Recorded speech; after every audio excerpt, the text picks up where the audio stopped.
articles, tips, and tools to help you both care for your loved one and care for yourself. Brought to you by AARP and the Ad Council. WFDF Farmington Hills, Detroit, 910 AM Superstation, a division of Adele Media. Question, would you seat your 3-year-old child on a windowsill? And would you seat them in a car seat that's not the correct one? Secure their future. Seat them in the correct car seat. More info at safercar.gov/the right seat. A message from the National Highway Traffic Safety Administration and the Ad Council. Good morning. You're listening to 910 AM, the Superstation. And my name is Robert Ficano. We have a lot of guests lined up here today. We're glad that you're able to join us. And, of course, you can join us on the phone at 313-778-7600. We will have Police Commissioner Willie Burton that will be joining us by phone. We have with us Scotty Boman, our residential libertarian who wants to free the world of everything. Good morning. Yes, okay. And a special guest that's in with us here, Be Good, is her name. She's going to talk a little bit about the projects that are coming up with Expungement that is put on by a coalition. And before we get to that, Scotty, you wanted to mention something about your dad and U of M. U of M won last night for all you U of M fans. Those of us that went to state, you know, and we didn't do so good. Go ahead. Oh, yeah, my father's smiling on the world because while he couldn't even get me to catch, I know he was a deep sports fan, and he went to University of Michigan for at least for the first couple of years. And he was even on the football team, though he never actually took the field. So he's definitely a big fan of U of M, and somewhere up there in heaven, he's looking down and cheering. He's cheering. Okay, well, we'll see if Harbaugh hangs on to his job for the rest of the year, which he will. Okay, Be Good. I know that there is, for those that may have issues with expungement, we know that there's a current statute, I believe, that has just been, or executive order or statute that's been put in by the state of Michigan, starting to look at expungements a little closely. More closely, I guess, at this point. There's going to be a seminar that's going to be on, the first one's November 2nd. I believe the second is November 9th, and trying to help people actually clear up their records. A lot of them, unfortunately, are tied up with marijuana, which now has changed in terms of attitudes as well as statutes in the area. So why don't you tell us about the seminar, what's going on, and what people can do, and if they're interested, how they get there. Absolutely. This is a very important issue in our community. First of all, let me thank you for allowing me on your program, and thank Robin McCoy and Tracy Martin, who are putting on these two seminars, along with Mary Waters. We are excited about it because we're trying to get the word into the community about removing barriers. Expungements is great because if you have a record and it keeps popping up, it's interfering with you being able to get financial aid. It interferes with you being able to get a job. And we call Judge Deborah Thomas the queen of expungements. She's been doing this for a very long time, and she is one of the... And on the street, they call it banning the box, don't they? If they can do it, because when a lot of times you go to apply, that pops up. I know that the city of Detroit, I believe, has disallowed that question concerning past convictions on their applications for civil service jobs and things like that.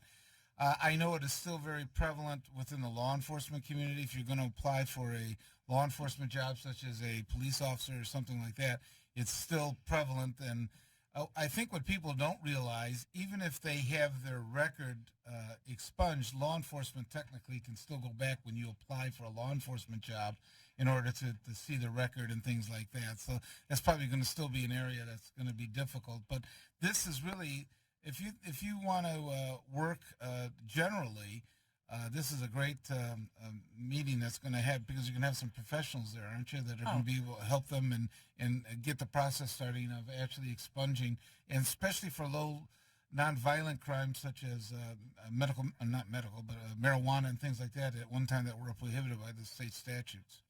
Absolutely. In fact, I had a mother call me the other day. her son cannot get a job, and it's because his record keeps popping up. I've got numerous people who call me. I don't know if I mentioned, I'm an attorney and a registered nurse.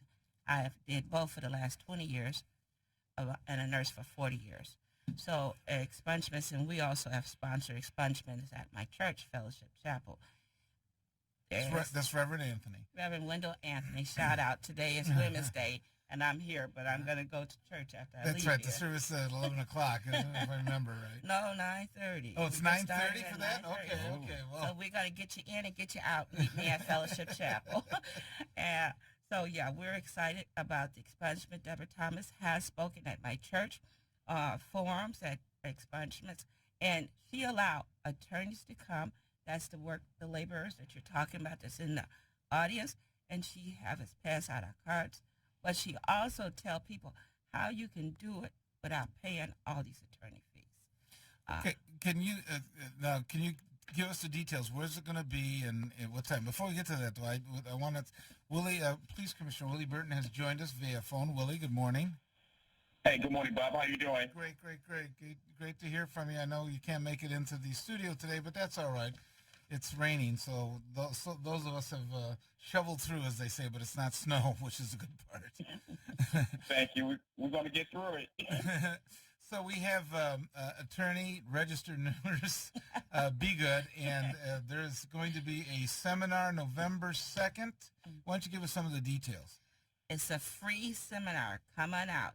Fresh Start Mini Clinic on Saturday, November 2nd, from 11 a.m. to 2 p.m., and that's at the Southwest Detroit Chemie Center, 2260 South 4th Street, Detroit, Michigan. Let's say that again. 22 what? 2260 South 4th Street. That's in Southwest Detroit. I see that, and you're reading it off an email, and your eyes aren't much better than mine. I see with the small print that's over there, but that's okay. I have to take my glasses off to do it. In case you can't make that one, when's the next one? The next one is going to be on November the 9th, and that one is from noon to 2 p.m., and that one is going to be on the west side, northwest side, okay. 19472 Livernois, Detroit, Michigan, and there's a phone number here, too. Sure. Can you give us the phone number? 313-395-1220, and they're going to have iChat. iChat is where you're able to pull up your record to see what's listed on there. Yeah, why don't you explain to us a little bit how that's going to work and how they're going to be able to expunge the record? I have participated in expungement clinics before. Okay. What we do, this is the first step. iCheck is a way to check your background to make sure there's no official cases record out there. And it's actually run by the state police. Absolutely. And I think you got to pay $5 or something, or $10. $10. That's $10. it. Okay. So iCheck.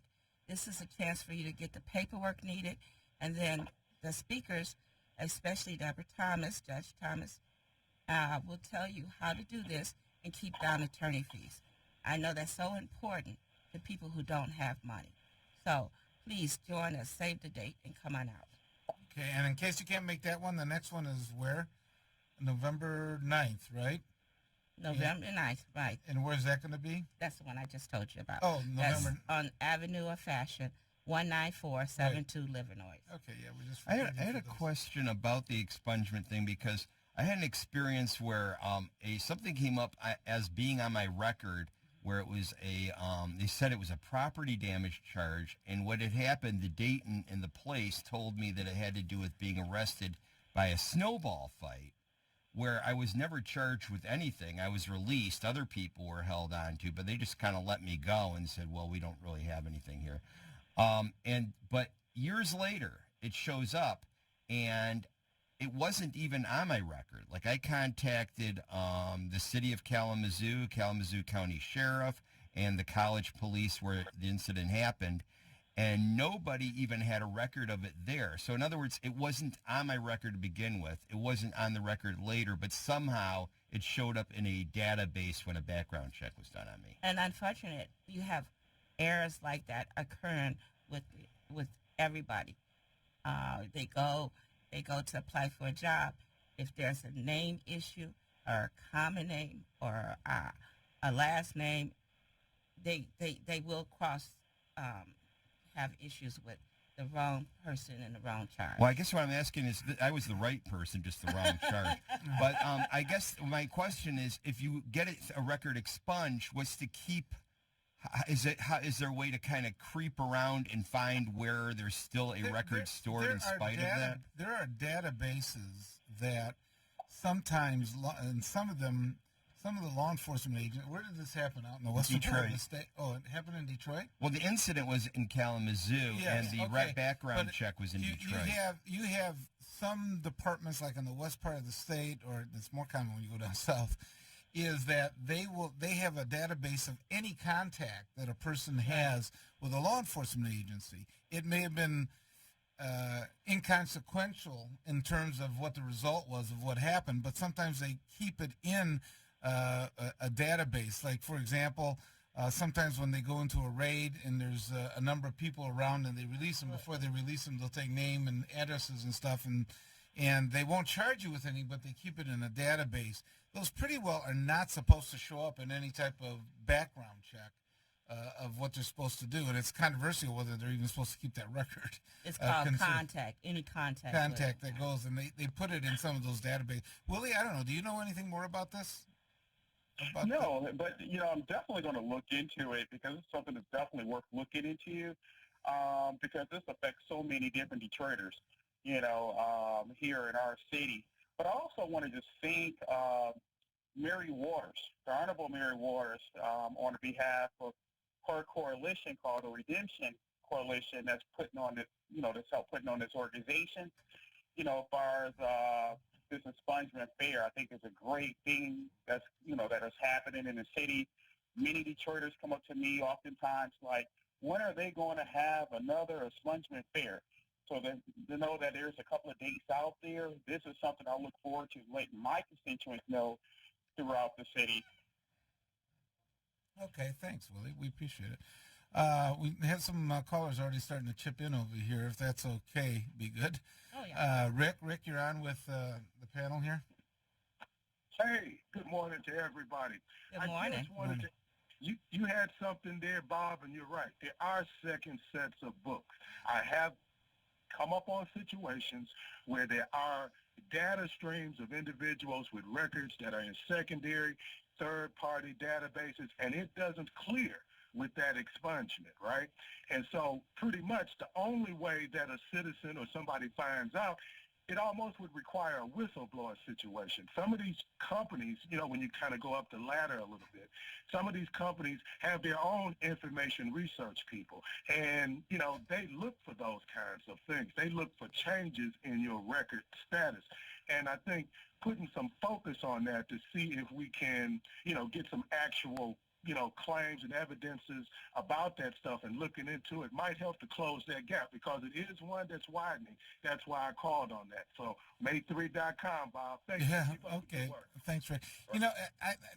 Because I'm not sure the legality of keeping that and making it available, because it's a citizen's contact.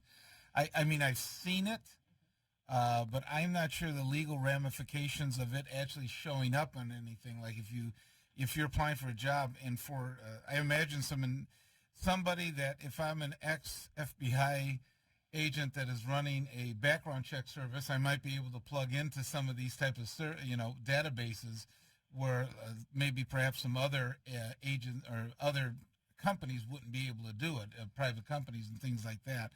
I'm not sure what the rules are, and probably it's done by each individual agency or department of what they do with these contacts and what there's and how they maintain them.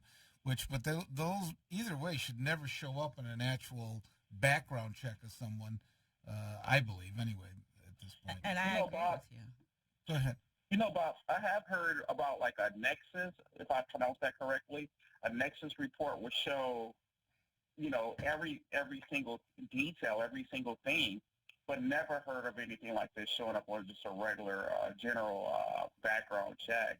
But it's definitely worth, us looking into this week, and also giving a report back to. It would be interesting if Detroit holds a separate database of people with contacts and things like that. And then when they go into raids and things like that, if they, even though they don't arrest you or anything, that they actually keep a record of it. And then if it can possibly show up on a background check, which, you know, regardless wouldn't look good. Anybody that is applying for a job, any type of contact with law enforcement, generally they're skeptical of, you know, of what they tied to the individual. So we appreciate it. Okay, on the subject again, Fidel, you're on with the panel.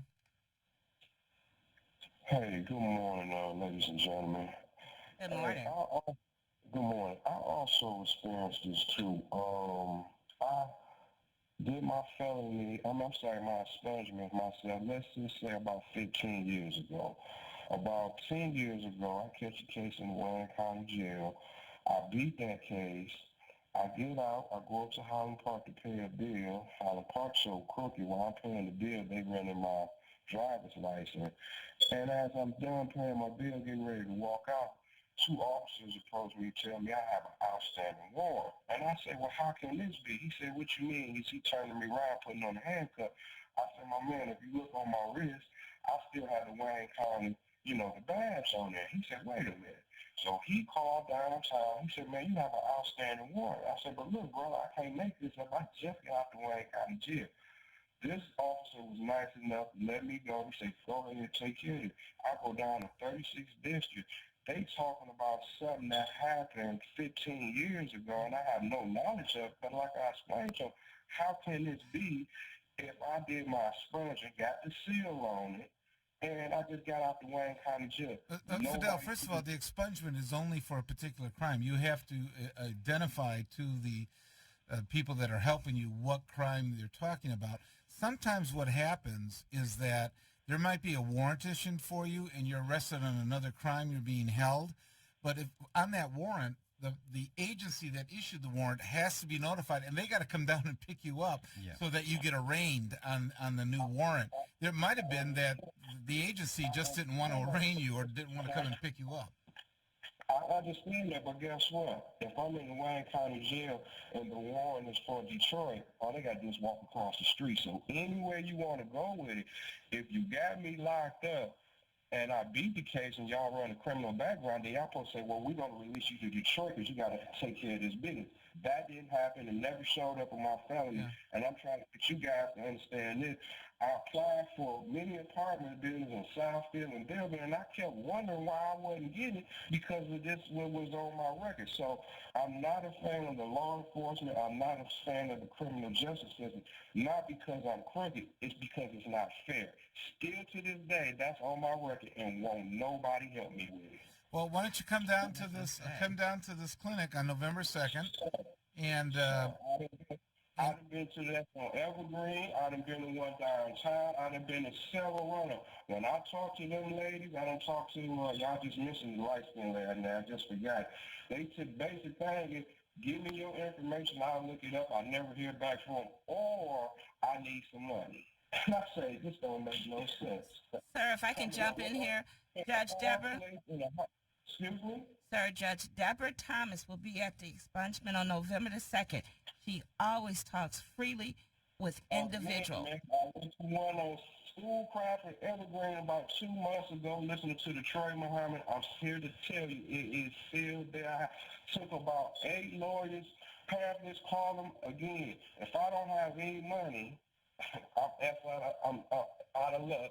And again, it's still there. How can this be if I apply for my felony, which somebody should have said, wait a minute, man, before I give you an expungement, you got to go take care of this. They never said, I see that this charge was there. And again, how can I go through the doors of Wayne County Jail, anybody's county jail, and they say they're going to let Fidel, you may have been in jail. They might have even contacted Detroit. If Detroit didn't want to pick you up, and I know you're saying that they all have to do is walk across the street, but I don't know where their unit is that actually picks people up. No, when I go down to 36 District, they say they don't have no case for me to even get the thing adjourned. Yeah, I mean to get it, take care of the business. So what do I do?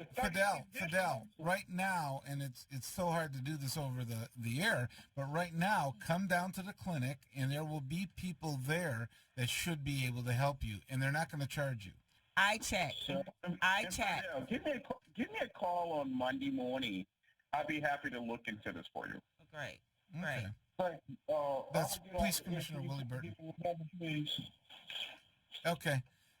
We'll put you on hold, and our board man will help you here. Okay, just a sec. Okay, thanks. Okay, we're going to switch. We're going to break now at 8:20. We're going to have Sue Osser come on with us, talking about some of the vaping news and bans, and it's going up to up to the Michigan Supreme Court. I understand the governor is appealing it. Obviously, President Trump got in the act a little bit about trying to ban the vaping and things like that. So she's going to bring us up to date on where this is and what's happening with it. So hold on. You're listening to 910 AM Superstation. My name's Robert Ficano, and we'll get back to you right after the break. Thank you. I made a decision that everything's gonna be alright. You owe more than $10,000 to the IRS? If so, you may qualify for the IRS's Fresh Start program. The Fresh Start program is one of the biggest tax breaks the IRS has offered. Call Tax Group Center at 800-685-6150 to see if you qualify for the IRS's Fresh Start program. Their team of tax experts and attorneys will get you the best tax settlement possible. Call 800-685-6150 now to learn if you qualify for the IRS's Fresh Start program. Call Tax Group Center at 800-685-6150. 800-685-6150. Are you drowning in debt? Struggling just to make minimum payments? It's not your fault. Serious debt can happen to anyone, but there is hope. Our debt-free program has helped thousands of good people, just like you, eliminate their credit card debt. Call us today, and we will dramatically reduce your credit card debt down to just a fraction of what you owe. The call is free. The consultation is free. Take control of your credit debt. Take control of your life again. Call now to see how our debt-free program can work for you. Call 800-872-5230. If you or a loved one underwent hernia surgery between 2010 and 2016 and then suffered serious complications, call right now. You may be entitled to financial compensation. Complications associated with FISO-mesh include chronic pain, infection, adhesions, mesh migration, reopening of the hernia, and other serious injuries. Call right now. Call 1-800-799-2091. Again, that's 1-800-799-2091. Hi, I'm Hunter Ellis, and this is Atomic Beam USA, another bright idea from Bulbhead, the ultra-bright, tough-grade flashlight that features tactical technology used by U.S. Special Forces. This flashlight has a feeble 125 lux output. The Atomic Beam USA has up to 5,000 lux. That's 40 times more. We're going to drop it hundreds of feet from this helicopter. It hits the tarmac, and it's still working. That's what I call a tough flashlight. Heavy downpours, mud puddles, even extreme temperatures are no match. You could spend over $100, or the Atomic Beam USA can be yours for just $19.99 with free lifetime guarantee. Order now, you can double it and get a second Atomic Beam USA. Just pay a separate fee, and we'll even ship them to you for free. Atomic Beam USA is just $19.99. Order now. Call 1-800-638-2619 to get your Atomic Beam USA. Call now or go to atomicbeam.com. So call 1-800-638-2619. Deluxe version available. Order now. We all love fried food, but the problem is all that excess oil and fat can cause you to become overweight. Well, now there's the Cook Light Aero Fryer, an amazing kitchen miracle that uses air to fry instead of oil, so you can have the same delicious flavor and crispiness of deep frying using little or no oil. Get that deep fried taste and crispiness with up to 70% fewer calories. Enjoy crispy, delicious fries with little or no oil, guilt-free onion rings, cheesy and delicious mozzarella sticks. Call now and bring the Cook Light Aero Fryer into your home, including the Cook Light Aero Fryer recipe book, the unique patented dual tray, air frying mesh basket and tongs, and stainless steel extender ring. You'll get it all for 5 easy payments of $29.95. Be one of the first 500 callers and get this 13-piece knife set, a $175 value, yours free. Try Cook Light Aero Fryer for 30 days. If you don't love it, send it back, but keep the 13-piece knife set as our gift to you. We're in the next 10 minutes and we'll include free shipping. Call now or go online to air2fry.com. That's air2fry.com. Attention! In July 2018, Bayer announced that it will be halting its sales of Assure. The Assure birth control may break or migrate after insertion, puncturing the fallopian tube, resulting in corrective surgery to remove the device. Thousands of women have reported debilitating health problems to the FDA. In April 2018, the FDA restricted sales of Assure to protect women and require that patients receive risk information. Please call 800-425-9539. Good morning. You listen to 910 AM, the Superstation. My name is Robert Ficano, and we have Police Commissioner Willie Burton on the line with us, as well as in studio we have Scotty Boman, who is our a libertarian, and we have Be Good, who is an attorney, a registered nurse. She's been very busy getting up to date on everything, but also telling us about the November 2nd and November 9th seminars that's going to be held for you if you want to try to get your record expunged as part of it. So we're going to switch a little bit of gears, but she's very familiar, Be Good's familiar with this subject as well.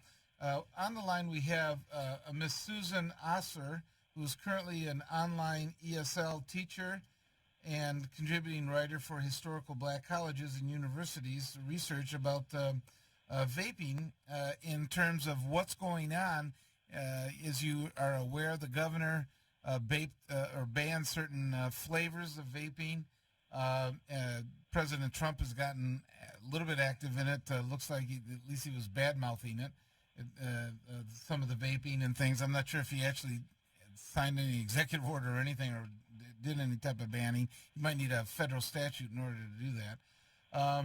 And to bring us up to date on some of this and what's going on is Susan Osser. Susan, thanks for joining us.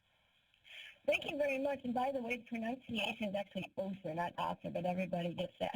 Oh, okay. I apologize. That's okay. Well, first of all, thank you for having me on, and thank you to Mr. Bowman for actually inviting me on to talk about this topic that I personally am very passionate about. In fact, and the reason why I am so passionate about this is because I've been involved with this community for at least 6 to 7 years. My boyfriend. Susan, why don't we back up a little bit? Explain what what community and some of the dynamics that you're talking about before. Sure, absolutely. I would love to do that just because I think everybody needs to have a little bit of a background on what this is about. So first of all, is anybody here familiar with what an e-cigarette is? Yep. Yes. Yeah. Okay. Go ahead. For those who don't know, an e-cigarette is just what they call an electronic device. They also call it an e-cig, and they refer to that as vaping. This is what you're seeing in the headlines right now. And really, it's a little electronic device that was designed to help people quit smoking regular combustible cigarettes. And it was always created for adult use only, and I can't stress that enough, okay? So it's supposed to help you wean off of the regular cigarettes. That's correct. Absolutely, absolutely. And and it's a good way to start this because this will get you into the setup as to what's happening now. Now, the liquid that's inside there is really composed of several very simple components. Propylene glycol, known as PG, vegetable glycerin, VG. Then you have the flavorings, which is where the ban is coming in to place, or not only this state, but other states around the country. And then also you have the levels of nicotine, from no nicotine to at least, depending on when you start vaping, maybe it's from 18 to 24 milligrams. Now, the jewels that you see out there, which kind of look like those USB ports that everybody likes to talk about, those have a way higher amount of nicotine, okay? All right, I'm sorry, which ones are those that have the higher amount of nicotine? That would be the jewels that you see. Yeah, they really have, and they were known for starting to really market into young people or schools, weren't they?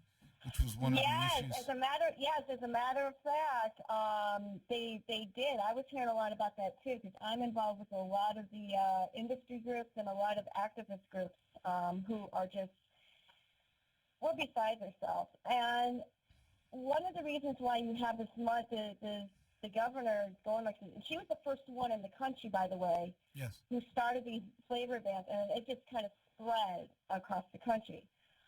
One area to look at in this issue is follow the money. Because, and I can't stress this enough, because at one time, there was something called a master settlement agreement. I'm not sure if anyone's familiar with it. No. What did that involve? Master settlement agreement between who? Okay, basically goes back to 1998, and I'm sitting here at my computer, so I got all my resources for you here. Basically, there was a lawsuit settlement back in 1988, which basically was money that was given to the states to help them, stop advertising of cigarettes. Okay, yeah, this was a massive settlement with all the attorney generals, right? And I think the original attorney general was out of the Midwest, Illinois, or one of those that originally brought this action. A lot of the other state attorney generals, and a lot of that tobacco money has been used by a lot of state governments in a lot of programs. So I think, at least my memory of recalling how that was. In fact, the attorney general, I think, was out of Minnesota that originally started this. That was part of it. And so, so out of that settlement, some of this has started to evolve. Is this where vaping evolves? This is what kind of, sort of. See, the vaping thing just sort of happened out of nowhere, but it really didn't take. See, this was invented by the device itself was invented by a Chinese man named Hong Lick. Okay. And then they just ended up traveling over here to the United States, and vaping did not really become super popular until, I would say, by the time I was getting involved in discovering this, I'd say back in like 2010, at least. And okay. So how did we go from? And I don't mean the kind of. I'm just trying to get our listeners to understand. How did we go from vaping that was supposed to wean people off of cigarettes to suddenly Juul marketing so intensely to kids, including with the flavor of the tobacco that eventually seems to be much more intense than what the original vaping cigarettes were all about, or electronic cigarettes were all about. Okay, well, this is where like I said, there's a lot of rubs to this, and I'll tell you this right now.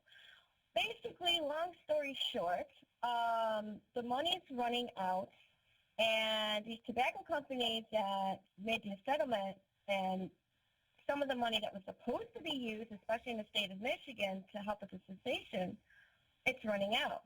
Yeah, they use it to settle other parts of the budget. But yeah, go ahead. Right. Yeah. Exactly. No. And no, you're right. No. Well, this is good. And so now Juul, I don't know if anybody knows, Juul is actually owned by Philip Morris, which is owned by another company called Altria. So this is big tobacco here. Okay. Right. Now, when Juul came into the market, a lot of the mom and pop shops, a lot of the independent companies were very upset by this because they knew something was not right. They knew that this was going to be a company that not only was going to take over, but they knew this was coming basically.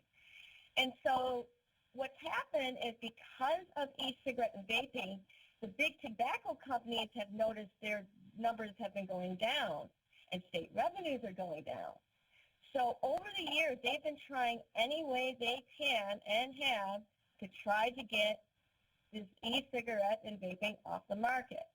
But here's the thing. What you've been seeing in the headlines with the e-cigarette deaths, because I know somebody's going to bring this up, that isn't with the e-cigarette device that we're talking about here. This is illegal THC cartridges that have like vitamin E as well as oil bases, which you're not supposed to have in your lungs. No way, no how. And that's kind of like where you're having this sudden reports of death skyrocketing, et cetera, and you're having this moral panic. Because of this moral panic now, a lot of vape shops have closed. A lot of vape shops they don't even have people coming in anymore, or they're losing customers. I mean, are you saying this is a deliberate effort by perhaps the tobacco companies that people don't want to try any of the electronic cigarettes or vaping, and yet in a way people are just rocking back to the original cigarettes and things like that? That's correct. That's absolutely correct. You pinned it right on the nose. Actual cigarettes are more dangerous for you, regardless of because of what the smoke that it puts into your lungs and things like that. But but it looks like the PR campaign is being won by the tobacco companies that are saying don't vape, but people still are going to smoke, so they go and they smoke with the regular cigarettes, which is more dangerous for them. Yes, that's correct. Absolutely. Okay. Absolutely. Okay. So now on the legal front, what's been happening is there was a federal judge about a couple weeks ago blocked the flavoring ban that Governor Whitmer proposed. And basically he said, you know what, you shouldn't have done this. This is it doesn't make sense the way you went about it. And a lot of the people in our state, in our state legislature, our representatives, they didn't know anything about it. And when they were told, like our one state senator here, Senator Erica Geis, she had a coffee hour, and a friend of mine who's a bake shop owner here in Westland, he went to talk to her, and her eyes were open because she didn't know what the e-cigarettes were. She didn't know anything about it, but she also said this took a lot of people by surprise. So initially, after the ban came out, they did have a hearing on this. So was this hearing? You said federal court. I think it might have been in the Court of Claims. It might have been the state court. Something like that. Yeah. Okay. It was something like that because it was up in Lansing that because she's going to appeal it to the Michigan Supreme Court. So I presume that it was in the Court of Claims for Michigan. Go ahead. Right. So they had the hearing. And then a bill that's out that's being proposed, and they just had a hearing on that, is House Bill 5019, which is the sponsor is Representative Stephen Johnson, who's a Republican. Mm-hmm. And this House bill, basically, I want to read it to you verbatim here. It says, this House Bill 5019 would amend the Public Health Code to prohibit the Department of Health and Human Services from promulgating or enforcing any rule, including an emergency rule, that bans the sale, manufacture, or use of a vapor product. So it's basically to ban what the governor has done at this particular time. And what bill is that again? HB 5019. 5019, and that's it's in the House of Representatives in Michigan. Right, it's in the House of Representatives. They had a hearing about this, and interesting, the chair, I saw this, like my one friend, it's a good friend of mine who's a vape shop owner.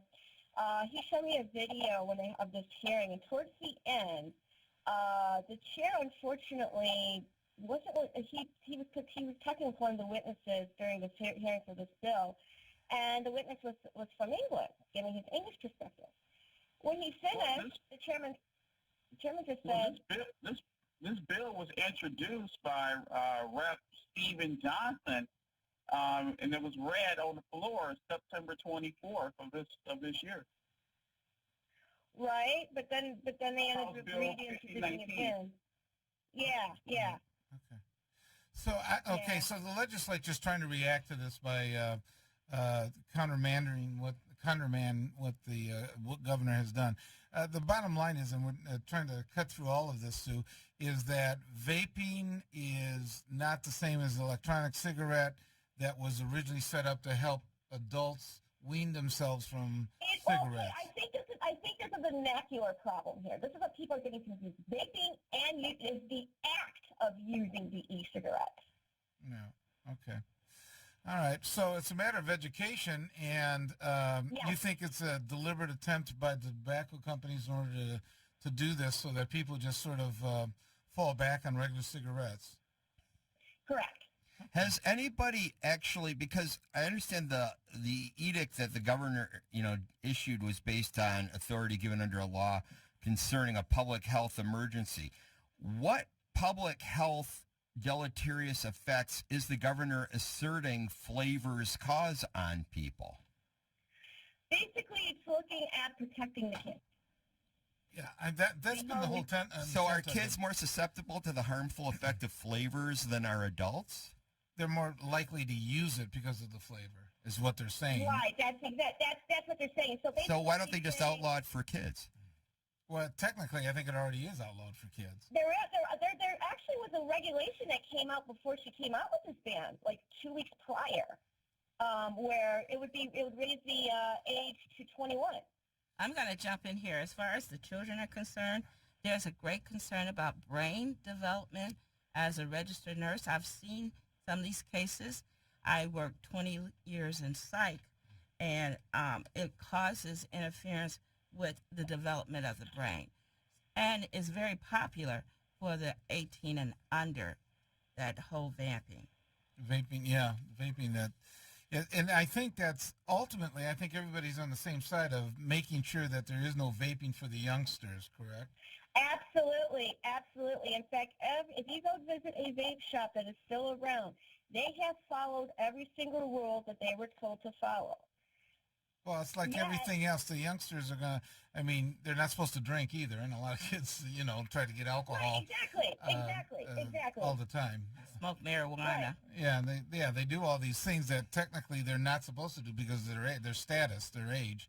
That's part of it. Right. So anyway, Sue, what's going on in the future? So they're going to try to do this legislatively, but are they already too late? I mean, is the industry already being killed by everything that's happened? Well, that's a good question.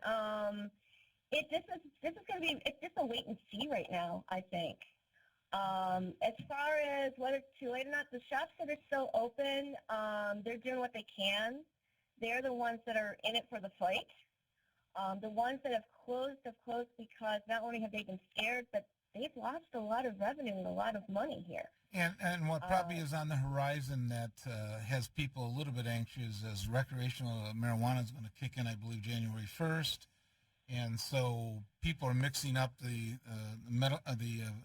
recreational marijuana with all this as well, because they're saying all these things are inhaled into the lungs, which obviously causes all sorts of health issues with people.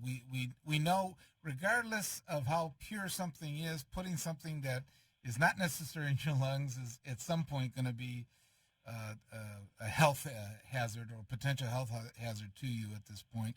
And I think the whole basis of this has been trying to make sure that kids don't get engaged in it, and that's the bottom line. And that's across the board. That's on both sides of this issue. That's an agreement, absolutely. I mean, that wasn't supposed to be. And the one vape shop that I know of, he cards all the time. And if somebody's under 18 and they don't have their ID, out they go. They're gone. Okay. But the other thing to also watch out for is watch out for black market. That's the biggest fear right now.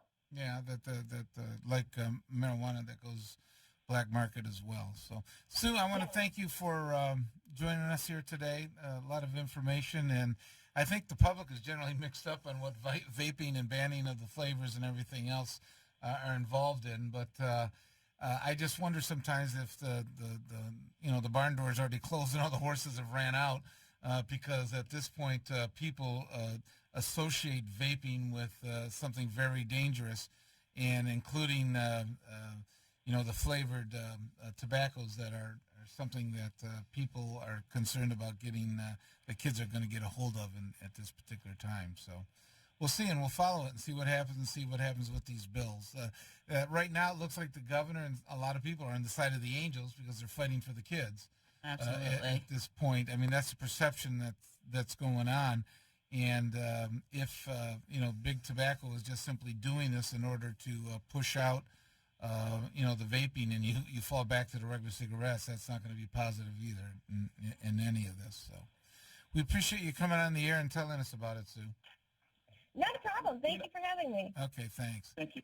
Bob, you know, one thing about this whole vaping thing, I haven't tried it. I never even tried a cigarette or anything. But when it comes to this vaping, those that I have talked with, done some survey in my own district, they said that this electronic cigarette is much safer than using a pack of cigarettes. I mean, it's intended to be a mechanism to wean you off the cigarettes. People, if they continue to use it the same as cigarettes, it probably has a cumulative effect at some point. And the thing is, with regular cigarettes, you can get menthol or plain, and mint flavor and menthol flavored vapes are affected by the governor's war on flavor. The other thing is we have, for instance, cherry tobacco flavored cigars and so forth, sweetened cigar flavors. So it's not as if this idea of having flavored items is exclusive to vaping products. It's also with tobacco. But they're picking on the vaping products. I'm glad you brought that up, Scotty, about the tobacco, because next they're going to say, let's ban the leaf, for whoever got a cognac leaf, as far as, those that, personally roll up their cigars. Well, I think we forget sometimes that there was, I think we forget the original premise sometimes is that smoking is bad for you, okay? I mean, the Surgeon General back in 1960 said that it has all sorts of health issues and things like that. And there's all sorts of let's face it, electronic cigarette is really a diversion. And if it's better for you than regular cigarettes, that's fine. But but it's supposed to wean you off of it. You're supposed to stop smoking eventually. I mean, there's a whole industry with the patch and everything else that's grown up that's been part of this that has been involved in it. And if I ahead. can jump in right quick. Once again, working as a registered nurse, you got to remember that you are inhaling high levels of nicotine. That in and of itself, which in itself is going back to the 1916, the Surgeon General is saying is one of the worst things. And there hasn't been a health professional, and I mean on a state level or on a federal level, that has ever endorsed now any of the cigarette smoking since about 1960. Right. Okay, and there's been all sorts of education that has gone with it. You don't see it in movies as much. You go look at some of the old-time movies versus the new ones and things like that. I mean, it's kind of interesting. All right, he's been holding on for a while here. Mr. Positive, you're on the 910 AM Robert Ficano show. Hey, good morning, you guys. Good morning. Good morning. It really bothers. We have a woman on here too. Yeah. Good morning. Sorry about that. What bothers me is that I found out that parents, whether they know it or not, are allowing, if you will, kids as young as kindergartners to sixth grades, and it's been reported that they've been taking vaping products to schools. These low-life scum parents who like to do marijuana and drugs, their kids now in kindergarten, in first and second and third and fourth grade, are taking vaping products to schools. I mean, this is okay. It's unacceptable. I wanted to throw the phone. Yeah, it's unacceptable. It's the same as if they give their kids a shot to bring to school or something like that. And neither of the behaviors are acceptable, and is not anything that a good parent would do. But Mr. Positive, my understanding is, Mr. Positive, my understanding is a person has to be at least 18 years of older in order to purchase vaping products. I mean, if anything, move the age limit up to age 21. That's for all. I think to move it up for all tobacco products personally. But more importantly, I personally oppose that. Some awareness campaigns and stuff out there talking about the harm, the danger of using certain products, whether it's a electronic cigarette or using some other form of tobacco, whether it's a cigar or even just chewing tobacco. I remember when I was playing football in college, I had several of my teammates, they used to chew tobacco. I've never seen it. Major League Baseball has banned chewing tobacco. They started in the minor leagues, and they banned it in the major leagues. It used to be up to, I don't know when, sometime in the 80s, or even the 90s, that if you ever saw it, one of the things, they had this wad of chewing tobacco. Oh, yeah. There's a lot of photos of baseball players that had it in their in their mouth. And Major League Baseball started with the minor leagues, where they banned it there, and then eventually they went to the major leagues. You will not see Major League Baseball player on the field or in the dugout with chewing tobacco. They've completely banned it. In fact, if you look some of the close-ups they have of them in the dugout, it's all this chewing gum dispensaries that they have that's there for them to chew. I think Mark Fidrich got that going. And there's a direct link to oral cancer. So once again, tobacco is behind all of this, and nicotine. Bob, you remember Babe Ruth? Remember Babe Ruth used to chew? Remember Babe Ruth used to chew his tobacco, swing his bat, then he used to point it with the direction that he wanted to send the ball in? Yeah, I mean, it's traditionally always been. I will say that after many years of trying everything to quit the most addictive drug in the world, and that is nicotine, I found that chewing tobacco actually is what worked. And the reason was because... I think we're giving bad medical advice. I'm just talking personal experience. No, well, doctors prescribe you gum, which is the oral absorption of nicotine, but the gum was real expensive, and chewing tobacco is really the poor man's nicotine gum. And like the gum, the idea wasn't to use it in perpetuity, but just as a segue to not using anything at all. And that's what worked for me because I had to break from the habit of inhalation as a means of delivery, which is a more rapid and therefore more addictive form. And then once I was on the chewing tobacco for a while, I could then phase it out. And I know it causes mouth cancer if I kept doing it. Well, I would not recommend keep doing it because I would have gotten mouth cancer eventually. But I phased out. I may have had lung cancer otherwise had I not had. We're not recommending this as a way to break your smoking habit. Well, they prescribe nicotine gum. Okay. Go ahead. Actually, be good. Real quick. Go ahead. Regardless of the age, what appalls me is that people are taking products without doing any research. This is what appalls me. Let's start drinking bleach.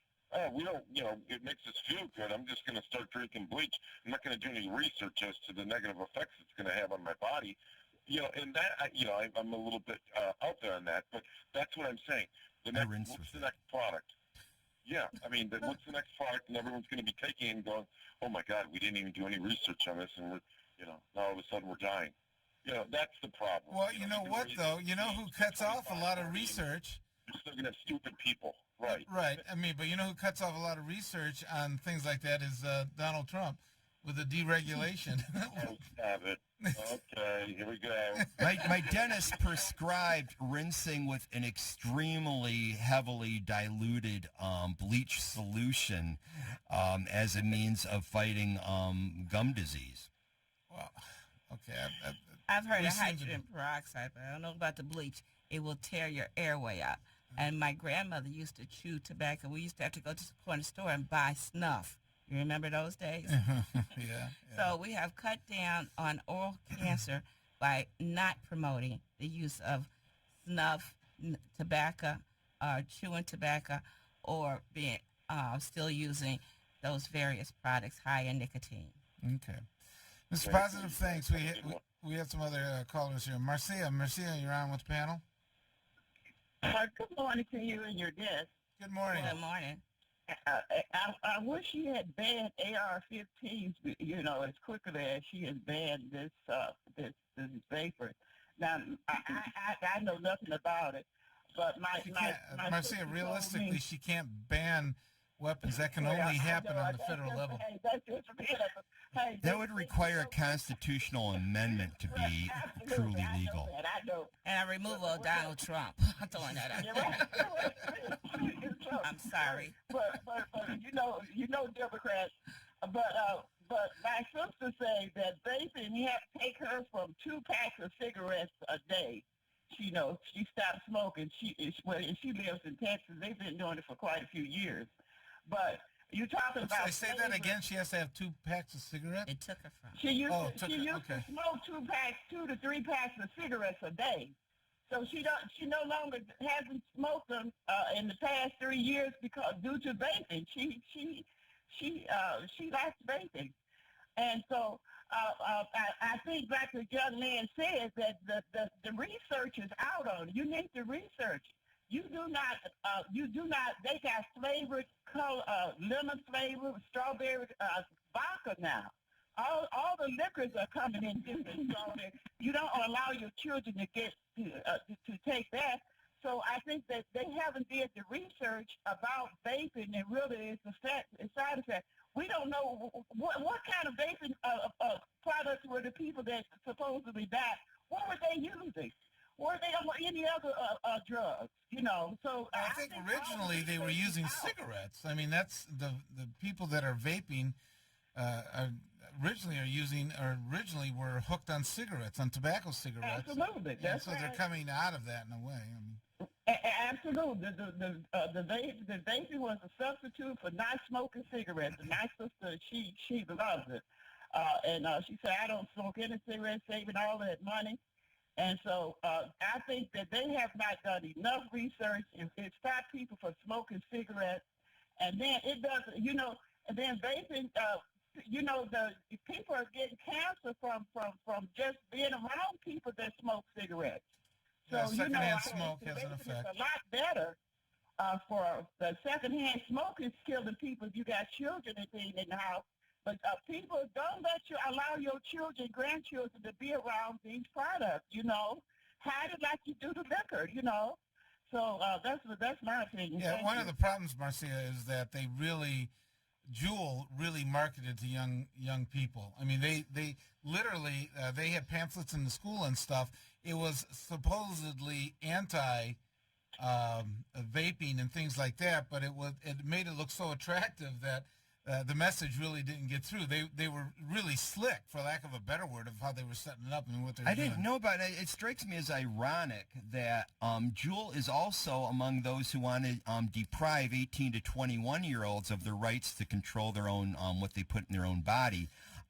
I think yet Juul they would market to people under 18, which is really peculiar to me. Well, that was a political cover for them. If you're 18 years old, you can go into the military and have an AR-15. So, right. You know, I mean, really, come on now. You really can't tell people what, you know, let me have my own drugs and I'll choose to die the way I want. Well, and I wanted to differ with Commissioner Burton when he brought that up earlier because, yeah, you see, the thing is, I mean, I know chronological age perhaps isn't the best measure of adulthood, but if you're going to establish that people are adults and they have rights of adults at a certain age, then it should be consistent. We shouldn't have this wishy-washy thing where, we can deprive adults in this age group of rights and this age group of rights. I mean, why not ban certain behavior for people between the ages of 40 and 50? Well, it violates the 14th Amendment, Section 1. Well, no, the courts have pretty well done that. Marcia, real quick, are you going to the Bernie Sanders rally? Oh, absolutely. You know, I'll be on the front row. Okay. Well, I think Warren is. Warren. I think Warren's exceeded him already. You got to watch out. Warren's exceeded him, and there's a lot of Democrats that are worried because without the moderate, you're not gonna beat Trump. We know the propaganda. They just try. That's just a bunch of propaganda. Because you know what? We meet Bernie and us. We on the internet. We on YouTube, and so come on. That's how we spread. That's not the only way. We don't. We have a registered nurse here. How easy was it for him to come back from a heart attack? Oh my God. Well, you know, Clinton had stents put in. I mean, stents is not. That's nothing. I mean, really, come on. This is more than medicine today. You know, you can go. A young man, a man 74, our neighbor, he had a hip replacement. Yeah, but he's not running for the most stressful office in the world. I'm sorry, Marcia. He had hip surgery, and they sent him home the next day, and he's up walking around. Yeah. It was unbelievable. Yeah, but age wasn't against him. Okay. He's 74. He's 74, and just had open reduction, internal fixation of his hip. Had the surgery one day. They sent him home 2 days later, and he's 74. We have more than medicine now. So I know, but it's modern, but it's not miraculous. But it's really advanced. It has advanced. I saw a friend last night that is in remission from cancer, and some of it is remarkable that they have set up. Marcia, thanks for calling in. Absolutely. You know, laying around in a hospital never does any good for a person. The sooner you get patients, you get infections from there as much as you do anyplace else. You know, Bob. Absolutely. Okay, Marcia, thanks for calling in. You're listening to 910 AM, the Superstation. My name is Robert Ficano, along with Be Good, who's our guest with us, and with Scotty Boman, and we have Police Commissioner Willie Burton on the line. We'll be right back.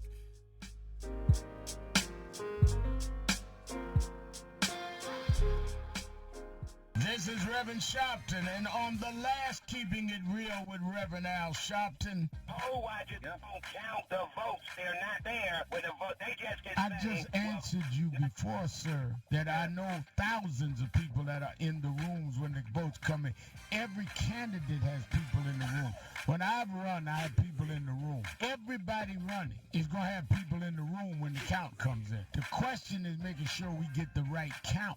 The count does not come from them counting ballots. The count comes through technology. This is not 1890. We're not having people at the courthouse standing in line or the schoolhouse and you see the ballot. The question is making sure you have the right voting companies, that they're not hacked or not in any way eliminated. You could have everybody in the world in the room. They will be in the room getting the wrong numbers. So keep it real daily with me, Al Sharpton. I knew I could get myself out of this. I just needed some hope and some help. I took the first step to recovery when I made the call. Since 2014, Addiction Hope and Helpline has answered calls for recovery and treatment 24/7, 365 days a year. If you're depressed, drinking, using drugs, or taking pills, call now and talk to someone who cares. I had problems just getting to sleep, drinking and using pills every night. I feel like I'm losing control. I'm afraid I'll lose my job or even my family. Most insurance covers substance abuse. You can get back on track. Call now for hope and help with proven gentle recovery programs. I never thought that I could be somebody who didn't drink and use drugs. I have something to hold on to for strength. I'm in recovery, getting the help I need. Call 800-379-4799, 800-379-4799. Hi, I'm Joan London with A Place for Mom. Over the years, we've helped thousands of families find senior care, and today's senior living communities have never been better, with amazing amenities like movie theaters, exercise rooms and swimming pools, public cafes, bars and bistros, even pet care services. And nobody understands your options like the advisors at A Place for Mom. These are local expert advisors that will partner with you to find the perfect place and determine the right level of care, whether that's just a helping hand or full-time memory care. Best of all, it's a free service. Call today. A Place for Mom. You know your family, we know senior living. Together, we'll make the right choice. Call A Place for Mom right now to get our free ebook on financing senior care, as well as a free referral for senior living communities in your area. Call 1-800-436-2907. That's 1-800-436-2907. Have you been denied credit or hit with high interest rates? A low credit score happens to many of us, and millions of people are victims of incorrect items on their credit reports and don't even know it. That's why you need credit repair now. Our proven process has resulted in past clients seeing on average 11 negative items removed from their credit report and a 40-point increase after the first 4 months in our program. Call now and request your credit report and credit score for free in minutes. Call 1-800-783-9197. 40 million. That's the number of free phones still available and the number of how many Americans can still get prescriptions free. Free could be wonderful. That's why I'm still working at 77 years old to pay off my prescriptions. I needed to have a prescription filled and I had to leave because I couldn't afford it. Call now and see what's available for you. Free prescriptions. Over 10 million people get prescriptions free, and the program has expanded, so another 40 million can. Free dental. Over 15,000 dentists have provided over $330 million in free dental work. Free cell phones. 40 million free cell phones are still available with free minutes and more. Free cell phone would change my life right now because it is something I cannot afford to get. Medical supplies like back braces, knee braces, and diabetic supplies may be covered too. The free RX Plus hotline has saved callers over $12 million on their prescription costs. These free programs are now available to 40 million more people. Call now. The day you lose your strength is the day you lose your independence. Muscle is lost with age, affecting your energy, balance, and mobility. Before you know it, you're depending on others just to get through the day. But you can reverse and prevent muscle loss. Introducing 3, 2, 1. You're listening to 910 AM Superstation. We're We're the hottest station in town. Whatever you need, it's right here on 910 AM Superstation. The most powerful voices in the urban community. You're listening to 910 AM Superstation. The best in the city. WFDF Farmington Hills, Detroit. 910 AM Superstation, a division of Adele Media. You're struggling with your mortgage. You think Good morning. You're listening to 910 AM, the Superstation. My name is Robert Ficano. I'm here with Be Good, who is an activist, attorney, as well as a registered nurse who is promoting a seminar that's going to be put on by a coalition on both November 2nd and November 9th about expungement. Also, in a minute, we're going to talk to her a little bit about some foster care activity, adoption that she is also very active in. Scotty Boman is with us, as well as Police Commissioner Willie Burton. We are going to touch on some of the activities that happen at the board and the IG reports that are coming out about what happened at the Police Commission. It obviously bleeds a little bit into her examination of the mayor's office on the Make-A-Wish as well. That was part of that, or Make-A-Date, I should say. That was part of it. Before we get into that, though... And Robert Ficano, not to interrupt you, I apologize, but we also have Detroit Police Commissioner from the 7th District, William Davis, on the line with us, too. Say hello, Commissioner Davis. Good morning, good morning, good morning. Good. Good morning. Good morning, Commissioner. We're going to get to you in 1 minute. Let Be Good go through what this other forum that she's having. Go ahead. Hi, thanks so much. I work with the James E. Wadsworth Center out of Fellowship Chapel, and I head up the adoption and foster care ministry, and we've been able to get support from Third Circuit jurists. On November the 12th, Judge Cynthia Miller will be speaking in honor of National Adoption Month, which is November, and we're asking people to come out. It's at 5 p.m. We also, and that's once again at Fellowship Chapel on 7707 West Side Drive, we also are collecting items for teen boys who are in placement. These are boys who do not have any family support. We just ask that you bring some donations so we can make Christmas bags for them. We also collect for prom dresses for our girls who are in, once again, in foster care. And yesterday we delivered 30 free beds, thanks to a coalition we have with a company in Oakland County who do nothing but make beds. A shout out to my Omega brothers who came out in force to help with the distribution of those beds. So now 30 children are not sleeping on the floor. They're sleeping in their own beds. That's great. That's great to see community involvement like that. And also, again, to repeat, there's two expungement forums that are going to be held, one on November 2nd, one on November 9th. Where's the locations of them again? The one on November the 2nd is going to be at Detroit Kimmy Center in Southwest Detroit, 2260 South 4th Street. And that one was with the Honorable Commissioner Mary Waters, and we have the Queen of Expungements, Judge Deborah Thomas, who's going to be speaking at that one. The second one is November the 9th, and that's on the Avenue of Fashion, 19472 Livernois. And once again, the Honorable Mary Waters is part of the guest panel, along with Tracy Martin, one of the attorneys who's responsible for me being here today. Okay, great. So, switching a little bit here, we have Police Commissioner Willie Burton and police. Who's joining you, Willie? Commissioner William Davis out of District 7.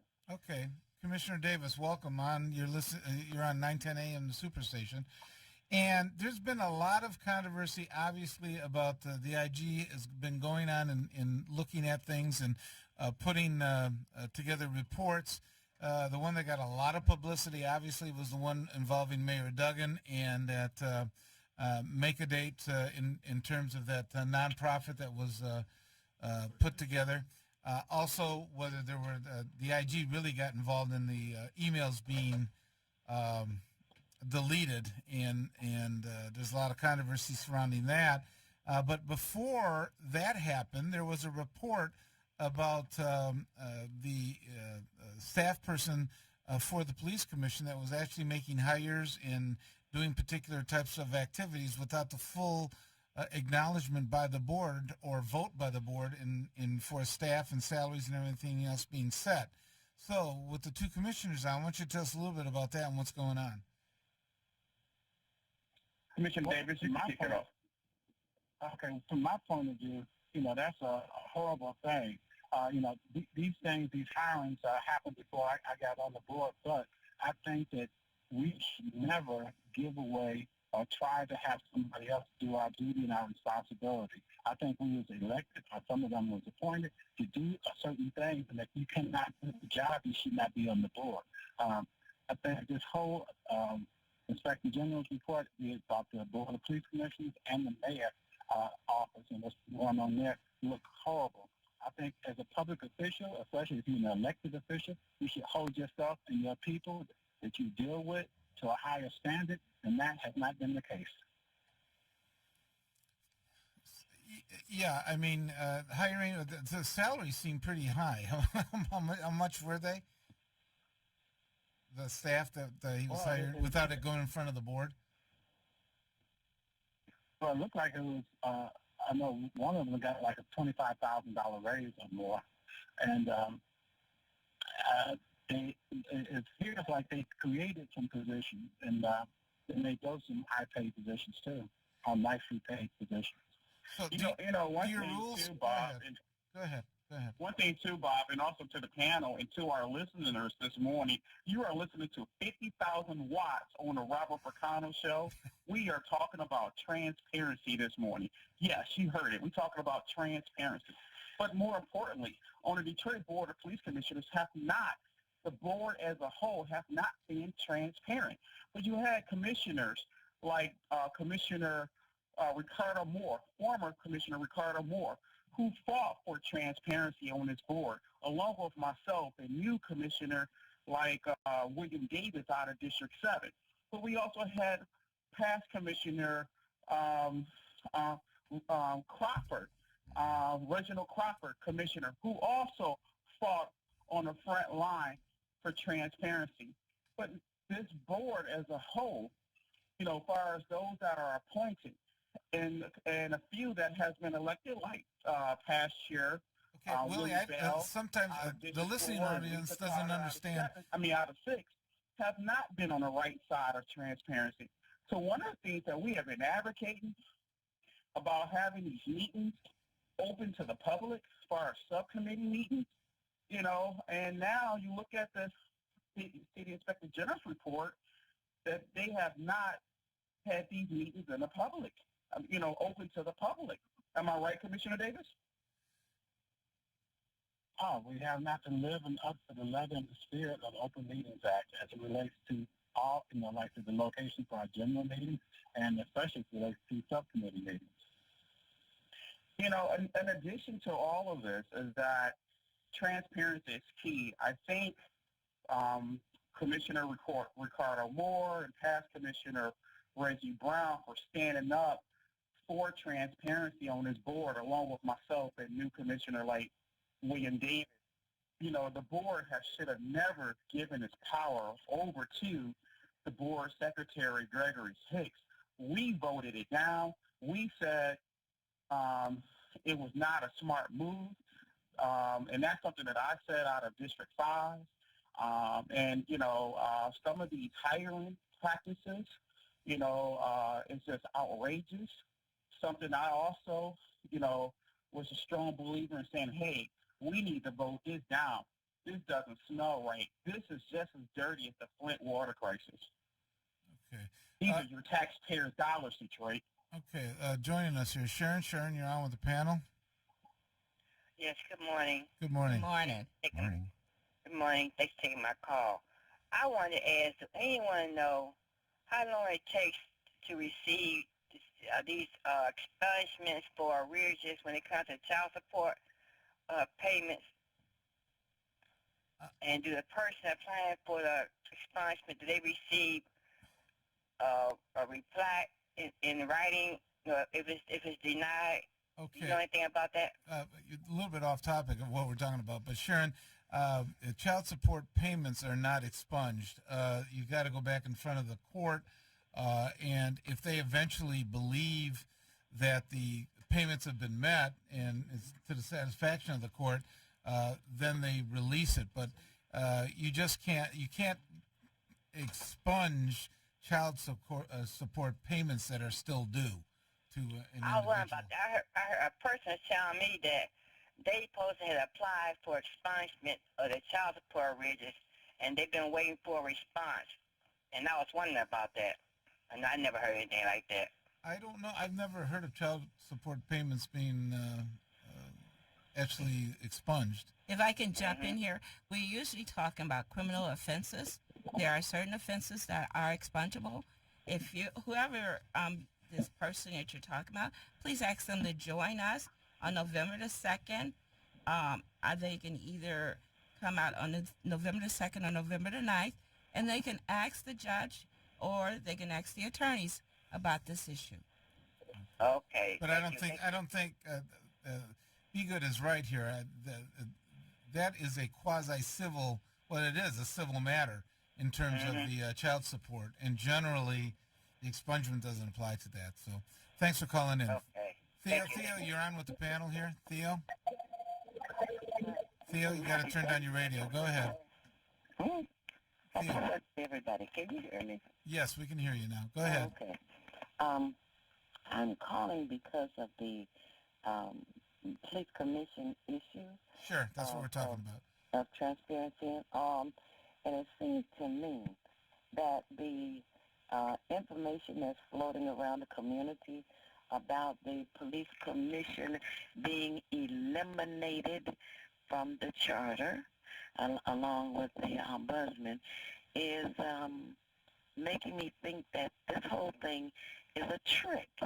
In other words, if you have members on the commission who are told to do this kind of thing, make yourself look bad, don't be transparent, and this will be an easy way for the charter commissioners to say, hey, let's eliminate that.